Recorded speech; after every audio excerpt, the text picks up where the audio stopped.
Okay, so we finished with origins of prejudice. We're going to pick up here with effects on the victims. Effects of prejudice, stereotyping, discrimination on the victims. And the first one being perceived injustice. And this is a pretty powerful one. New York Times reporter introduced third graders to the idea of the Electoral College using a vote on markers versus color pencils. The markers clearly won with 2/3 of the vote, but color pencils won the Electoral College. The third graders were outraged. In fact, one little boy even tried to start a revolution. You might think the idea of justice is complex, abstract, processed in the higher brain, and thus uniquely human. But even monkeys are quick to perceive injustice and throw a screeching tantrum. Watch this video. The one on the left is the monkey who gets cucumber. The one on the right is the one who gets grapes. The one who gets cucumber, note that the first piece of cucumber is perfectly fine. The first piece she eats. Then she sees the other one getting grape and you will see what happens. So she gives a rock to us, that's the task. And we give her a piece of cucumber and she eats it. The other one needs to give a rock to us. And that's what she does. And she gets a grape. And she eats it. The other one sees that. She gives a rock to us now, gets again cucumber.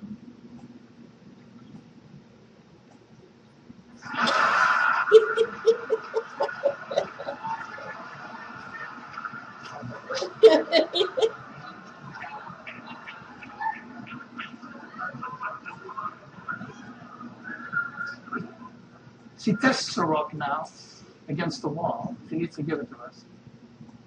And she gets cucumber again.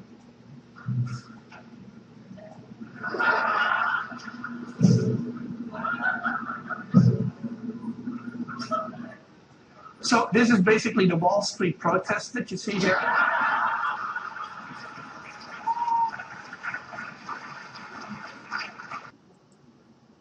Research has found that persistent perceived injustice over time is associated with a number of physical and mental health problems, a particularly powerful effect. There are two major responses to perceived injustice. At first, the most likely reaction is reactance. Remember reactance? A protest, right? And if someone is not alone, this protest can lead to things like rioting, and in the most extreme cases, an attempt to overthrow those in power. Over time, though, if protesting has no effect, the response becomes learned helplessness. How precisely do you think the monkey would react if her protest brought about no results over time? How do you think she would show learned helplessness? Most likely she would stop working, stop even trying. Stop handing over those rocks, lay down, eventually face away, show lethargy, depression.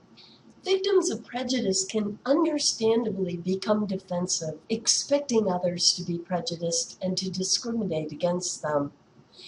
This can create a boomerang effect in that they lash out at others in anticipation of bad treatment, and this, in turn, causes others to treat them badly in response.